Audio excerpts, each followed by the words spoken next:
Descubrimos un terror oculto en la escuela que nadie quiere contar. Lo digo sin teatro, lo descubrimos entre risas tontas, bajo un árbol que siempre pareció más viejo que el edificio mismo, y desde entonces nada volvió a ser igual. Primero, una advertencia. Si eres muy joven o te afectan fácilmente las historias de miedo, ten cuidado. Lo que voy a contar incluye heridas, ausencias y esa sensación persistente de ser observado que no se quita con la lógica. Y antes de que alguien pregunte, no divulgar la oración. No voy a repetirla, ni la voy a describir de forma que pueda reconstruirse. Si escuchas a alguien decir que la tiene, no la busques, no la leas y no la repitas. Eso es todo lo que puedo decir sobre las palabras mismas. Me llamo Il. Aquella época yo tenía 16 años y estudiaba en una secundaria católica en la Ciudad de México. No diré el nombre del colegio. No quiero que nadie pueda identificarlo ni que se use este relato para señalar a personas que pasaron por ahí. Lo importante no es el lugar exacto, sino lo que pasó bajo ese árbol en el patio. El colegio era uno de esos edificios con ventanas altas y pasillos que siempre olían a tiza y a limpiar. Había un patio central donde se alineaban bancos de metal y madera, y en una esquina un fresno enorme que dominaba todo. Ese árbol daba sombra como si guardara secretos. Las monjas, con su paso medido, lo respetaban sin explicarlo. Muchas veces las veía pasar junto a él con la mirada baja. Para nosotros, los estudiantes, era simplemente el árbol. Para las más chismosas, era algo más, un lugar donde se gestaban leyendas. Las leyendas se pasan como se pasan los chicles, sin mucha intención, entre risas y un poco de miedo fingido. Dicen que si te sientas en la banca a cierta hora y dices unas palabras, comenzaban, mirando de reojo. Nadie nunca dijo las palabras. Nadie las pronunció en voz alta delante de la dirección, pero todos sabíamos que existían, que había una forma de invocar a alguien que se parecía a una monja. A veces la describían como una mujer de hábito que aparecía, otras veces como una sombra con rasgos femeninos. Lo más inquietante no era su apariencia exacta, sino la idea de que se acercaba a los chicos con una calma inexplicable, como si viniera por algo que le pertenecía. Las monjas nos decían que no nos uniéramos a chismes, que el rumor era una distracción. Los maestros apagaban el tema con risas nerviosas. Eso solo le daba tensión a la historia. Cuando algo se prohíbe sin explicarlo, se convierte en desafío. Y cuando tienes 16 años, el desafío es irresistible. Valeria fue la que lo sugirió. Valeria siempre había tenido una mezcla de inconsciencia y valentía que a menudo confundía a la gente. Sacaba risas con facilidad, pero también solía meterse en problemas. Era flaca, con el cabello largo recogido en una cola que le daba un aire de nadie frágil, y tenía una risa que llenaba los huecos de la clase. Nos conocíamos desde primaria. La protegía, la cuidaba, y al mismo tiempo la envidiaba un poco por esa ausencia de miedo. Una tarde de finales de octubre, cuando el calor había cedido y el fresno empezaba a dejar caer hojas secas, Valeria vino a buscarme después de clases. No hizo la típica señal de «¿Qué onda?», simplemente dijo «Vamos al árbol». Su voz sonó como una orden con disfraz de broma. Le siguieron Paola y Belén. Paola era la más impulsiva, de esas amigas que hacen primero y piensan después. Cuando llegan cortes, siempre terminan con las historias más intensas. Belén, en cambio, era callada y amable, de sonrisa pequeña, siempre atenta a no molestar a nadie. Si hay un error que aprendí a evitar, fue suponer que las personas que callan no tenían un límite. Caminamos por los pasillos a paso tranquilo, como si fuéramos a una reunión cualquiera. El patio estaba casi vacío. Algunas chicas trabajaban en la biblioteca, otras salían ya rumbo a la puerta. Nos sentamos en la banca bajo el fresno. La madera estaba fría, cubeta de polvo e historias. Se sentía el viento entre las hojas y el olor de jardín descuidado. Me acuerdo de tener los dedos pegados al borde del asiento, de la textura de la pintura astillada. Todo eso se quedó grabado. Valeria propuso hacerlo como un juego, en chiste. «Es solo para ver qué pasa», dijo. Hizo la aclaración que siempre arrastra el peligro. «Si algo se siente raro, nos vamos». Nadie quería sonar cobarde, así que acordamos que era una broma y que la risa iba a cubrir cualquier duda.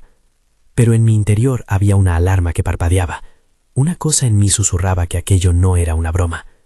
No hice caso a esa alarma entonces. Me arrepentiría de esa decisión. No voy a repetir las palabras. Nunca lo haré. No divulgaremos la oración. Y lo digo de nuevo con la seriedad con la que se pronuncia una advertencia. No divulgar la oración. Valeria nos explicó que había que recitarla al derecho y al revés, que así era la condición para que la figura apareciera de la forma prevista por la rumorología. Esa explicación, técnica y banal, era la que la hacía ver más real, como si alguien hubiera escrito un manual para juegos peligrosos. La boca me quedó seca. Paola insistió, con esa voz que no admite que la dejen afuera. Belén se quedó en silencio. Sentimos primero el gesto. Hacer un ritual entre amigas produce una compañía inmediata, un vínculo que iguala a los participantes. Nos miramos y por un segundo todo el mundo se volvió más pequeño. Solo la banca, el árbol, las hojas. Valeria empezó. No puedo repetir lo que dijo, pero puedo describir lo que ocurrió a mi cuerpo mientras lo decía. Un hormigueo subió por mi nuca, como si alguien encendiera todo mi sistema de alerta. El aire pareció espesarse. Los ruidos del patio se apagaron.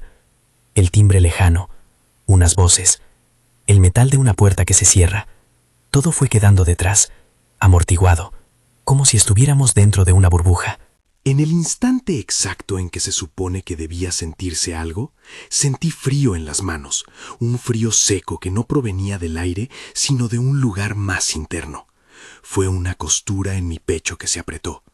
Paola murmuró algo para sí misma. Belén soltó una risa corta, nerviosa. Valeria continuó, concentrada, con los ojos hacia abajo. No recuerdo cuánto tiempo pasó. Para mí fue suficiente para convencerme de que debía levantarme y alejarme. No lo calculé, fue instintivo. Si algo dentro de ti te ordena correr, corre. Esa regla la aprendí en ese momento. Salí corriendo, no miré atrás.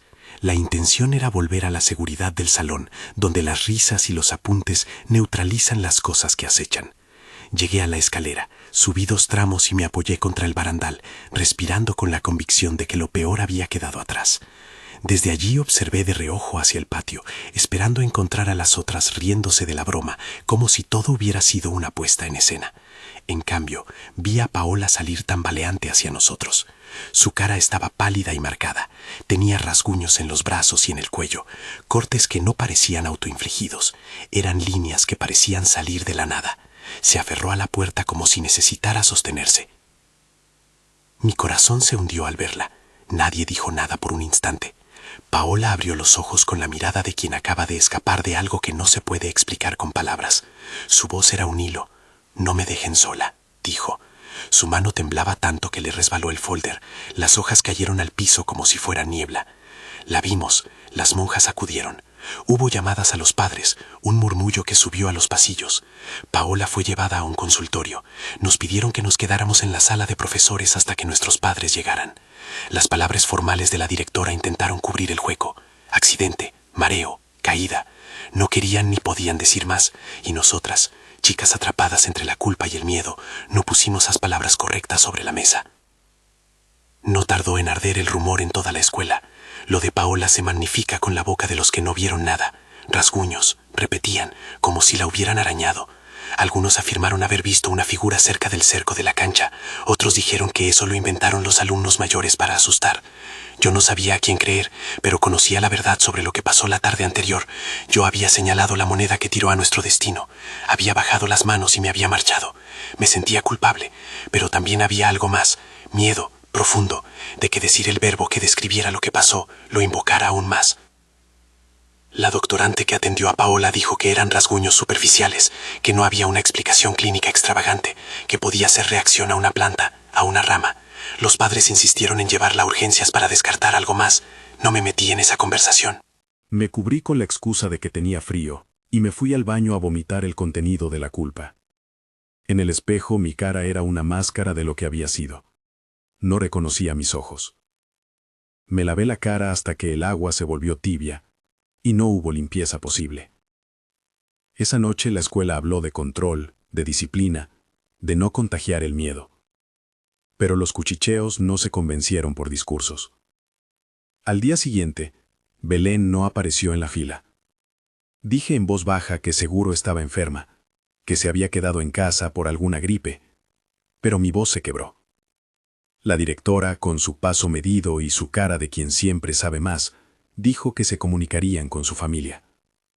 La realidad fue que la familia de Belén la buscó con urgencia. y en pocas horas la policía escolar, los padres y un par de maestras iban y venían por los pasillos.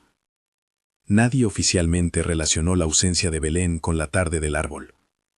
Pero la pelota de rumores ya rodaba en otra dirección. Se cayó del techo, se fue de la escuela, estaba en problemas. Todas las voces añadían detalles que nadie había presenciado. Valoré esas horas como una búsqueda desesperada por preservar la rutina. Si nombrábamos lo que había pasado, estábamos admitiendo que fuimos parte de algo que se salió de control. La escuela, que se dedicaba a educar, se vio obligada a comunicar prudencia y calma, a llamar a los padres y a decir que todo estaba en revisión. Pero nosotras, las que habíamos estado en la banca, sabíamos que había un vínculo directo entre lo que hicimos y lo que sucedió.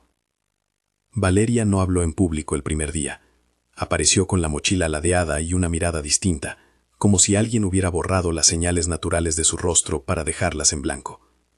No la culpo por no hablar. A veces la carne se cierra para sobrevivir. Sin embargo, poco después, empecé a recibir mensajes de ella. Mensajes cortos, con faltas, con algo en la letra que temblaba. Al principio fue algo que podía encajar en la rutina. Oye, podemos vernos. Pero las cosas se fueron poniendo raras. Una tarde me escribió. La vi. Yo contesté con el comentario automático de siempre. ¿Quién? Y me respondió. Ella. La veo a lo lejos. Siempre está lejos. No detalló más. La respuesta fue seguida por unas horas de silencio, hasta que un nuevo mensaje llegó. No me sigue de cerca. No se acerca. Pero la siento. Está ahí, en las esquinas.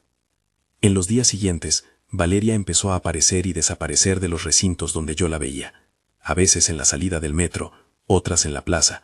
Una vez la vi en la fila de una cafetería, mirando fijamente una vitrina como si hubiera visto a alguien que buscaba ayuda y supiera que no podía ofrecérsela.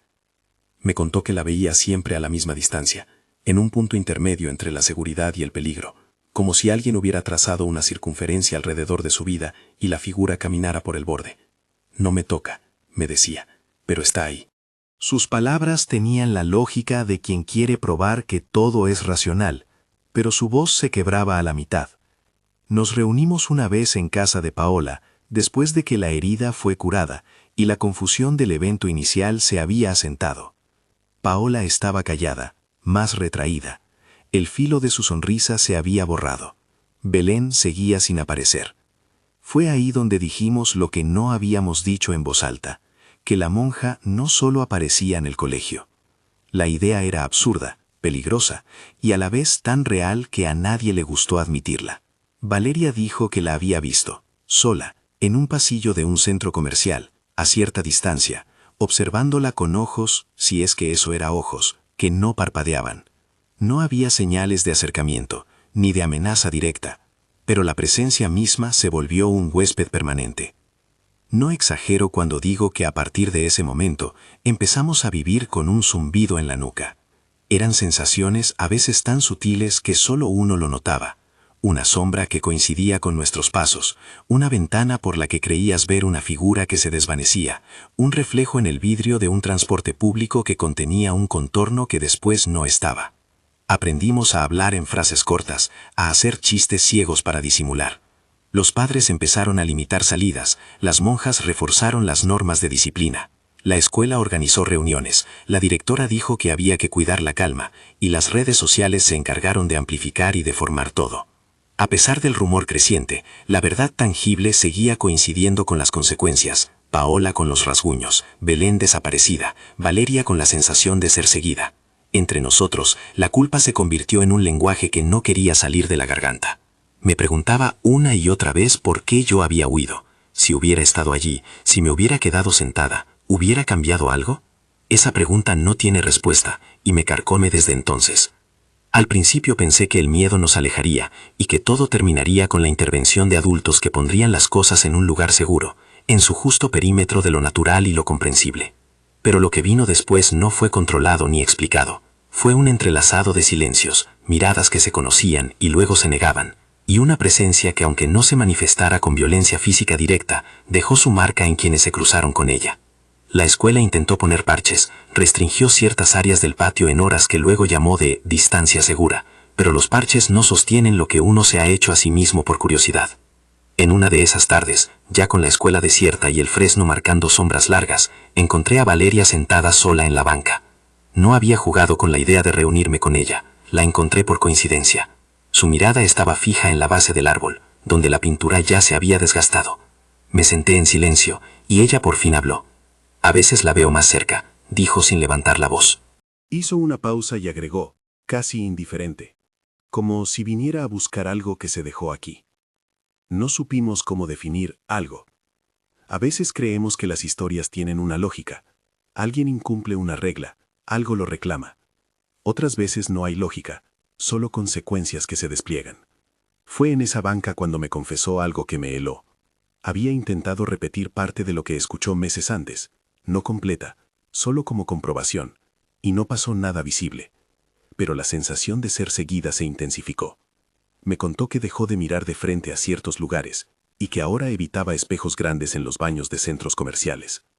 Me habló de un día en que cruzó la calle y al mirar hacia atrás vio a la figura en la acera opuesta, exactamente parado donde nadie debía estar, mirándola como si esperara una señal. No hace nada, dijo Valeria. No me toca, no me grita. Simplemente me mira como quien espera que yo haga algo que me pertenece. En ese momento entendí algo que no quise admitir antes. El terror oculto en la escuela no quedó encerrado entre paredes y bancos. Se salió hacia las vidas de quienes lo tocaron. Y no por ser notablemente violento, sino por la persistencia del gesto. Algo se quedó con nosotras, como una sombra que no reclama, sino que vigila. La palabra observar empieza a parecerse a poseer, cuando se extiende en las horas y se mete en tus rutinas. Poco después de esa tarde con Valeria, llegaron los mensajes con fotos. Fotos tomadas por herramientas que la gente usa para comprobar lo invisible. Cámaras de seguridad de tiendas, capturas borrosas de celulares. Varias chicas del colegio advirtieron haber visto, en una imagen o un video, una forma inusual en segundo plano. La dirección del colegio, por obvias razones, se negó a compartir cualquier grabación que pudiera asociarse con el rumor. Los padres, agotados, pidieron que la escuela tomara medidas. Algunos esperaban que la simple intervención administrativa cerrara el capítulo. Pero las medidas administrativas no apagan lo que tus ojos han aprendido a sospechar. Esa misma semana, Belén fue encontrada. No voy a dar detalles que la familia no quisiera que yo comparta. Solamente diré que la explicación oficial no cerró heridas. La versión de la caída en el techo circuló. La familia pidió privacidad. La escuela hizo un comunicado escueto. Entre papeles y llamadas, a nosotros nos quedaba la pregunta de si todo estaba relacionado. En lo privado, en los mensajes, en las noches de insomnio, imaginábamos las conexiones. No había evidencia concluyente de que la figura hubiera empujado a alguien o que hubiera forzado un suceso físico directo. Pero la correlación entre nuestro juego y las secuelas tenía una fuerza que la estadística no podía explicar. Cada vez que trato de recordar los días posteriores, se me mezclan los pequeños detalles con la sensación general de culpa. La cafetería que ahora evitábamos, el banco vacío con alguna ventana abierta, la risa de la directora que sonaba forzada. Aprendí a no preguntar demasiado. Las preguntas solo abren huecos que nadie sabe cerrar. Aquí les pido una cosa más. Si algo dentro de ti te advierte que huyas, hazlo. No lo pienses, no investigues, no lo transformes en un acto de valentía malentendida. Sé que suena dramático, pero la experiencia me enseñó a respetar lo que la intuición trata de decirnos. Esa intuición salvó a algunos y dejó otros frutos amargos para quienes dudaron. Si esta historia te está tocando de alguna forma, si sabes de algo parecido o sentiste algo parecido en tu escuela, compártelo conmigo en los comentarios o por el canal. No quiero que nadie repita lo que nos pasó. Por favor, comparte experiencias, no la oración ni detalles que permitan recrear el acto. Esta es una llamada más que una curiosidad. Si tienes una historia similar, escríbela. Si crees que alguien puede estar en peligro real, avisa a las autoridades competentes. Después de esa racha de días confusos, la escuela intentó restituir la calma con actos cotidianos, misas, charlas sobre el acoso y campañas de convivencia. Pero hay cosas que no se corrigen con un taller. La presencia tampoco se fue. Empezó a dar la impresión de que no necesitaba hacerse visible para existir. Valeria seguía con sus mensajes. La veo detrás de los árboles, la veo a través de una ventana. Y una tarde, mientras yo regresaba a casa, recibí una foto suya sin explicación. Era la vista borrosa de un pasillo de tienda, una silueta apenas perceptible en el fondo, y un comentario que decía solo, siempre ahí. Fue la madrugada siguiente cuando el teléfono sonó. Era Valeria, y su voz estaba entrecortada. No es solo aquí, dijo, poco antes de que la llamada se cortara. Intenté devolverle la llamada, pero me respondió con mensajes crípticos. No se aleja, decía, pero tampoco entra. Me quedé despierta toda la noche con el teléfono encendido sobre la mesa, mirando la pantalla, esperando una alarma que no llegó. El rumor ya había traspasado los muros de la escuela. Lo que no esperaba era que nos persiguiera fuera del horario escolar, que se colara en los pasillos iluminados y en las plazas. Algo de ese día en la banca se había quedado pegado a quienes participamos, y aunque intentes no nombrarlo, el nombre se te aparece en la garganta cada vez que pasas cerca de un árbol antiguo o te sientas en una banca en la tarde. No puedo seguir sin decir otra cosa con claridad, porque me he comprometido con ustedes. No divulgar la oración. Lo repito como un mandato que dejó de ser místico y se volvió práctico. Lo que sea que haya pasado, no necesita ser reforzado por curiosos. Guardar silencio no es cobardía, es a veces protección. Al final de esa semana, la escuela organizó un encuentro con las familias. La directora intentó calmar a todos con explicaciones vagas. Algunos padres exigieron respuestas. Otros pidieron que se investigara el estado mental de las chicas. Hay quienes buscan culpables simples, historias de adolescentes que buscaban atención. Yo, que estuve ahí, sé que no todo es tan reducible. Sentimos una presión real, un contacto que dejó marcas físicas y un seguimiento persistente. Las marcas pudieron tener explicaciones, pero la cadena de eventos, la banca, la recitación, las lesiones, la ausencia, las apariciones a distancia, formó una trama que no se deshilachó con discursos oficiales. Por entonces, intenté volver a la normalidad. Asistí a clases, hice los exámenes, llegué puntual a los ensayos de coro. La escuela, como muchas instituciones, tenía una capacidad admirable para empujar la tragedia hacia una esquina y taparla con actividades extracurriculares. Pero yo sabía que algo no encajaba en el mundo de antes. Cada paso que daba me recordaba el banco, el polvo, la humedad de la madera bajo las palmas, los rasguños de Paola, la ausencia de Belén, la mirada permanente en Valeria. Era un collage de imágenes que te obligan a no mirar a la cara a la vida, como si todo siguiera igual. Una tarde, en el pasillo que llevaba a la biblioteca, vi algo que me hizo detener el corazón. Una sombra en el suelo, que no correspondía a ninguna persona que camina. No era la sombra de una farola, ni la de un árbol. Era un contorno que parecía adherido al piso, como una mancha, con forma humana, pero demasiado definida para ser simplemente una ilusión de luz. Me quedé clavada. Era la misma sensación que había tenido en la banca, un apretón en el pecho, una certeza de que algo observaba. Miré hacia arriba. No había nadie. Miré a mi alrededor. Los pasillos estaban vacíos. No sé cuánto tiempo estuve así, parada. Cuando por fin me moví, trasladé el peso de la incredulidad con pasos temblorosos. En los días posteriores a aquel pasillo, mis sueños se llenaron de escenas cortas. Una banca vacía, hojas secas girando en cámara lenta, Paola tocando su cuello, Belén en una azotea, moviendo las manos sin voz. Despertaba con la sensación de que alguien me había mirado durante la noche. Intenté, otra vez, racionalizar. Estrés, sugestión, culpa.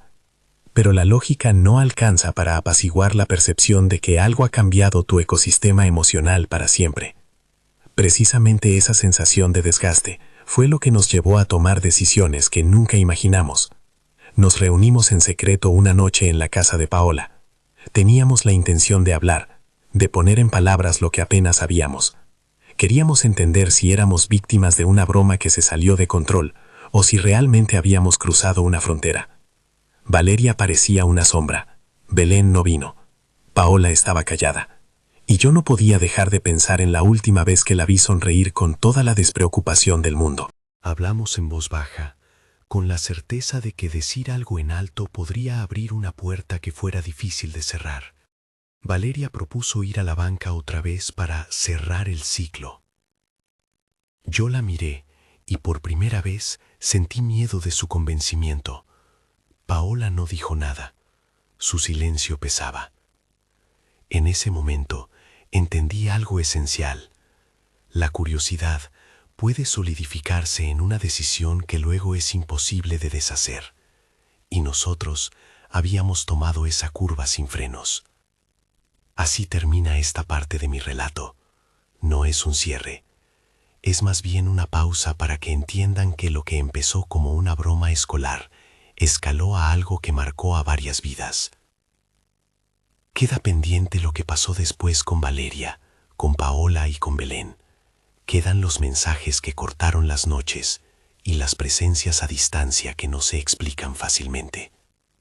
Pero antes de seguir, otra vez, por favor, si tienes algo que decir o una historia parecida, compártela con cuidado. No envíes la oración ni intentes replicarla. Si te interesa saber qué ocurrió después y cómo esto cambió todo, suscríbete al canal y comparte tu historia. Y, sobre todo, protéjanse. No voy a fingir que todo se resolvió después de aquella noche en la casa de Paola. No hubo una escena cinematográfica donde alguien enfrenta al problema y todo queda claro. Lo que sucedió fue más sutil y al mismo tiempo más devastador. Una erosión lenta de nuestras vidas, como si algo hubiera dejado un polvo fino sobre todo lo que éramos y poco a poco lo hubiera opacado. Después de la propuesta de Valeria de cerrar el ciclo, no fuimos a la banca. Nadie tuvo el valor, pero la idea quedó vibrando entre nosotras como una cuerda que no supimos cortar. Paola empezó a faltar a más clases. Su madre decía que le dolía la cabeza, que necesitaba descansar, que lo mejor era no exponerla al ruido. Valeria se volvió más errática en su manera de hablar. A veces parecía que intentaba normalizarlo todo con chistes, y otras se quedaba mirando a un punto en la pared como si pudiera atravesarlo. Yo, por mi parte, me refugié en la rutina como quien acumula ladrillos para construir un tabique entre su vida y lo que había pasado. Hubo quien pensó que el tiempo lo curaría. Los adultos hablaron de terapia, de apoyo psicológico, de orientación vocacional, como si ahí se pudiera encontrar un reacomodo para algo que no tenía explicación académica. La escuela organizó sesiones con un psicólogo externo. Muchas de las chicas fueron citadas. Algunas familias llevaron a sus hijas a consulta privada. Yo fui a una de esas sesiones y me encontré con otras alumnas que repetían con una voz casi automática las frases que les pedían decir. Me siento segura, puedo controlar mis emociones. Sonaban como mantras que intentaban tapar un hueco más profundo.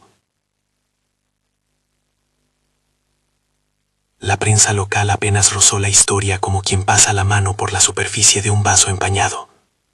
Hubo notas cortas, entrevistas con la administración, cábalas sobre el efecto de los rumores en la vida escolar. Nadie, sin embargo, preguntó a gritos por lo que sucedió de verdad. En los pasillos seguían circulando las versiones, cada quien tenía su narración, y las narraciones se resistían a coincidir.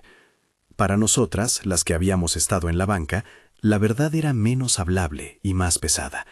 Había marcas físicas, ausencias y la sensación de que algo nos seguía, como quien persigue un eco. Un mes después de la tarde de los rasguños, la familia de Belén decidió mudarse.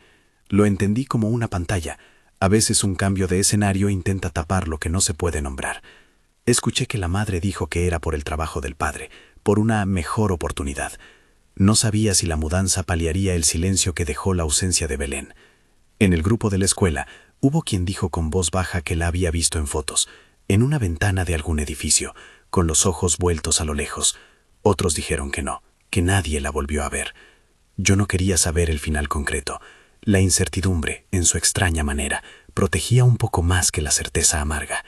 Valeria, por su parte, empezó a evitar salir sola. Sus mensajes se volvieron fragmentos de advertencia y de desgana. Me confesó una noche que se vestía con colores llamativos para obligarse a percibir el mundo con otra textura, como si cambiar la paleta evitara que las sombras se anidaran. Ahora pienso en eso como una especie de estrategia infantil para negociar con el miedo. Si todo se ve distinto, quizá la figura que la seguía se desconcertaría. No funcionó. Hubo noches en las que me llamaba para decir que la había visto en la lejanía de un mercado, en el barandal de una plaza, en la fila de una taquilla. No me sigue de cerca, insistía. Está siempre a la misma distancia, como si midiera algo. Intenté plantear explicaciones racionales, estrés postraumático, sugestión, la idea colectiva que había generado el rumor. Pero esas explicaciones no alivian las marcas en la piel, ni la pérdida de la presencia de una amiga que dejó de ser la misma. Las marcas en Paola tardaron semanas en sanar. Cuando las cicatrices se hicieron menos visibles, su mirada todavía guardaba una especie de vértigo. Hubo un día en que la vi reír y al segundo apagar la sonrisa como si hubiera sido una lámpara que cortas con la mano. Empezó a faltar a las reuniones familiares, a los fines de semana con las amigas, prefería quedarse en casa. Una tarde le pedí que saliéramos a caminar y me dijo que no podía estar mucho tiempo en lugares con mucha gente. Se siente en el borde de las cosas, me dijo, como si algo se apoyara y me mirara a través de la gente. Le creí porque la conocía desde niña y sus miedos no venían de la nada. Tuve la necesidad de entender, de alguna forma, si aquello tenía un patrón. Hablé con otras alumnas de cursos superiores que aseguraban que el rumor del árbol existía desde antes de nosotras, que siempre había historias de una monja que se aparecía. Algunas mencionaron que, hace años, otra chica había tenido una experiencia similar, que terminó en que la familia se fue del país.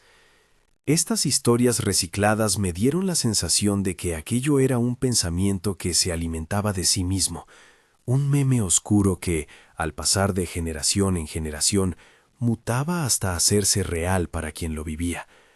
Pero había algo distinto en nuestra experiencia. No solo era un cuento que se contaba por miedo, dejó huellas físicas y hechos verificables. Eso nos obligaba, por lo menos en lo personal, a no tratarlo como un simple mito. La culpa me pesaba como un objeto que había que cargar. Me preguntaba una y otra vez qué hubiera pasado si no me hubiera levantado de la banca. La alternativa no justificaba la culpa. La culpa era una forma de castigo que me imponía mi propia mente. Decidí no hablar abiertamente del tema con mi familia. No quería que mi madre viera en mis ojos lo que yo estaba evitando nombrar. En su lugar, comencé a escribir, como quien intenta sacar del cuerpo las piedras que el tiempo ha dejado. Escribía en cuadernos, en notas en mi teléfono. Algunas veces lo hacía en la madrugada, cuando el mundo parecía menos iluminado y más compatible con la ansiedad. Pasaron los meses y la escuela quiso mostrar normalidad. Hubo convivencias, torneo deportivo, obra de teatro. La comunidad se agarró de esas actividades con desesperación.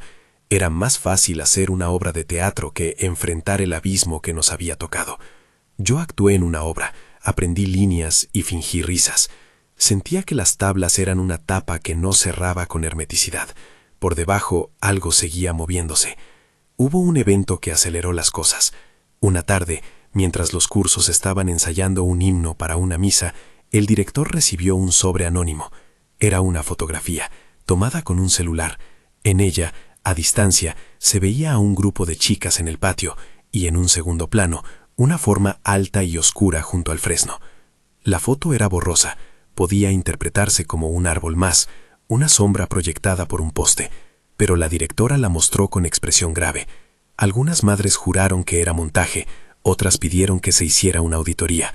La comunidad se fracturó entre quienes pedían calma y quienes pedían respuestas. En paralelo, Valeria desapareció por un par de días. No contestaba mensajes, su teléfono enviaba directo al buzón. Me llamaron amigas y me preguntaron si sabía dónde estaba. Yo no tenía respuesta.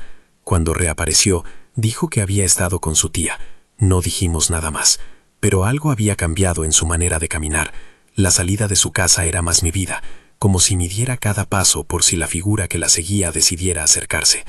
Me hizo prometer que, si alguna vez la necesitaba, fuera a buscarla. Le prometí, y al mismo tiempo sentí el vértigo de estar prometiendo algo que no sabía cómo cumplir. Con los años de la secundaria llegando a su fin, varias de nosotras optamos por cambiar de entorno. Algunas se mudaron de colegio, otras se fueron a estudiar a otra ciudad. El rumor se diluyó en la narrativa colectiva del lugar, aunque para nosotras no hubo olvido. La vida adulta tendió a abrir nuevas puertas: universidad, trabajo, noviazgos. Pero las ráfagas de miedo regresaban en los momentos más normales: en una fila para comprar cine, en el reflejo de una vitrina, en una casa prestada. La figura que seguía a Valeria, la que tal vez había rozado la vida de Paola y se había cruzado con Belén, no se hizo presente con violencia, pero con su persistencia nos enseñó a vivir mirando por encima del hombro. Yo, por mi parte, empecé a trabajar con adolescentes en actividades extracurriculares. Ese trabajo tuvo un doble filo. Por un lado, necesitaba creer que podía ayudar a otros para sentir que mis experiencias servían de algo. Por otro, evitar a toda costa que alguien repitiera lo que hicimos me obligaba a estar atenta. Me convertí, sin quererlo, en una advertencia ambulante. Contaba la historia de forma parcial, siempre omitiendo la oración, siempre repitiendo la frase que ahora pesa como una consigna: no divulgar la oración. Decía otras cosas también: si algo te dice que corras, corre. No transformes curiosidad en ritual. Muchas chicas me escuchaban con atención, otras rodaban los ojos. Pero algo cambió en mí: la necesidad de protegerse a través de la palabra y el relato. Una vez, años más tarde, coincidí con Valeria en un pasillo de la universidad. Habíamos tomado rumbos distintos. Ella había estudiado diseño, yo comunicación. La vi al fondo, con la misma cola en el tabello, pero los ojos distintos, como si las pupilas guardaran un mapa que nadie más podía leer. Nos saludamos con cautela, como si hubiéramos de medir el terreno social antes de permitirnos la intimidad. Salimos a caminar por un parque cercano, y en voz baja me contó que seguía viéndola de vez en cuando. La he visto en plazas, en la distancia, como si ejerciera un trabajo de vigilancia. Me dijo: no es agresiva, no lo sería porque ya lo intentó de otra forma, añadió, con algo que sonó a resignación. Me confesó también que había probado técnicas para no sentir presencia: terapia de exposición breve, meditación, dormir con luces encendidas. Todo resultó parcial, temporal. Lo que me ayudó más, me dijo, fue aprender a detener la culpa. No fue mi culpa que nos metiéramos en una historia que era más vieja que nosotras, pero tampoco puedo fingir que no pasó. La honestidad de sus palabras sacudió una parte de mí que todavía se agitaba entre la admisión del error y la necesidad de ser castigada. Con los años, la nostalgia se mezcló con la advertencia. Me encontré defendiendo que algunos secretos deben permanecer enterrados, no por sensacionalismo, sino por respeto a las heridas reales. Ya no buscaba confirmar la existencia de lo que nos siguió. Aprendí a valorar el silencio como protección. Hubo momentos en que pensé que hablarlo públicamente podría servir para prevenir, pero el riesgo de que alguien curioso intentara reproducir actos peligrosos me obligó a una elección ética: proteger antes que mostrar. Por eso lo repito ahora, de forma clara: no divulgar la oración. No la voy a escribir, no la voy a insinuar, no voy a dar instrucciones que permitan recrearla. Si alguien cree poseerla, pido que guarde ese conocimiento lejos de manos curiosas. Sé que puede parecer contradictorio contar hasta aquí y al mismo tiempo pedir silencio, pero hay una diferencia. Compartir el testimonio de lo que pasó es una forma de prevención. Reproducir el mecanismo que lo produjo, no. Mi obligación moral es advertir, no teatralizar. Por eso, cuando alguien me pregunta si mostraré pruebas, cámaras o nombres, respondo lo que me dictan la prudencia y la memoria: no. No voy a exponer a personas ni a revivir rituales. Dejaré constancia de las consecuencias y de cómo nos enseñaron a vivir después de eso. Con el paso del tiempo, la amistad entre nosotras también cambió. Algunas se distanciaron por miedo o por supervivencia, otras supieron sostener la relación con heridas que cicatrizaron de forma desigual. Paola se casó unos años más tarde. En su boda hubo sonrisas contenidas y miradas que no pudieron evitar recordar la fragilidad de los inicios. Belén mantenía contacto esporádico por redes con algunas, hasta que su familia decidió proteger su privacidad. Valeria y yo mantuvimos un vínculo irregular. Nos escribíamos en años sabáticos, nos íbamos encontrando en cafés. Cada reencuentro traía la curiosidad por saber si el tiempo habría devuelto lo normal, pero lo que volvió fue otra normalidad, la de quienes aprendieron a convivir con una herida que no se infecta, pero nunca termina de cerrarse. No todo fue oscuridad absoluta. Con la distancia aprendí a valorar las lecciones. Aprendí que la curiosidad sin límites puede ser peligrosa, que hay mitos que se alimentan de atención y que la prudencia no equivale a cobardía. Aprendí también que aceptar lo que no se puede demostrar no convierte a una persona incrédula. La aceptación puede ser una forma de proteger a otros. Me convertí en alguien que, antes de señalar, prefiere preguntar y escuchar. Me dediqué a trabajar en entornos donde pudiera promover el bienestar emocional de jóvenes, usando mi historia como un ejemplo de lo que no deben replicar. No las palabras del ritual, sino la actitud que lo fomentó. Hubo noches en las que, a pesar de todo, despertaba con la sensación de que alguien me observaba. A veces era producto del miedo aprendido, a veces era la pura memoria que se manifiesta como un escalofrío. Aprendí a distinguir entre la alarma real y la que proviene de la imaginación. Pero no siempre acierto.